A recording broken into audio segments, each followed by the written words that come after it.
শোনো, আমি এই জঙ্গলে আর থাকতে পারবো না।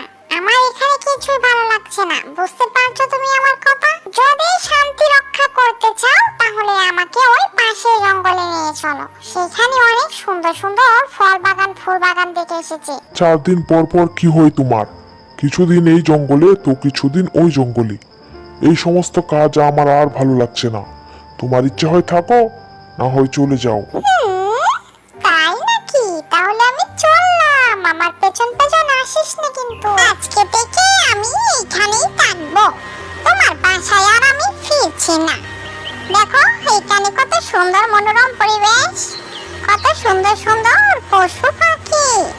আমি আজ থেকে এইখানেই থাকবো, তোমার ইচ্ছে হয় থাকো। থাকো থাকো, যত সুন্দর ততই ভয়ানক এই জায়গা। আমি গেলাম। তারপর থেকে টিয়ে জঙ্গলের সবার সাথে থাকত। হঠাৎ একদিন একটি ভয়ানক বক এসে সব পশু পাখির উপর আক্রমণ করে বসে। সে জঙ্গলের অনেক পাখিদের খেয়েছে।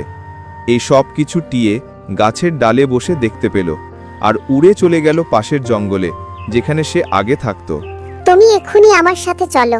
একটা দানব বক এসে আমার সব বন্ধুদেরকে খেয়ে ফেলেছে, ওকে আটকাতে হবে, তা না হলে এবার সে আমাদের উপর আক্রমণ করবে।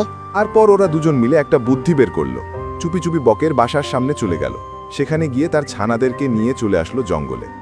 এদিকে বক তা ছানাদের না পেয়ে পাগলের মতো ছুটাছুটি করতে লাগলো। এ জঙ্গল ও জঙ্গল খোঁজে, কোথাও না পেয়ে মন খারাপ করে সে বসে থাকে। তখন টিয়ে তার কাছে যায় আর বলে, কি ব্যাপার বক ভাই, তোমার মনটা দেখি খুব খারাপ, কি হয়েছে তোমার? আর বলল না, 2 দিন হলো আমার ছানাদের খুঁজে পাচ্ছি না। তা এখন তোমার যেমন কষ্ট হচ্ছে, আমাদের ছানাদের যখন খেয়ে ফেলো তখন আমাদের এমনি কষ্ট হয়, বুঝতে পারলে তুমি? এই নাও তোমার ছানা। আমরা কষ্ট পেলে কেমন লাগে তা বোঝানোর জন্য এই ব্যবসাটা করেছি। ঠিক আছে, আমি আর কখনোই এমন কাজ করব না। তারপর থেকে সবাই মিলে মিশে জঙ্গলে থাকতে লাগলো।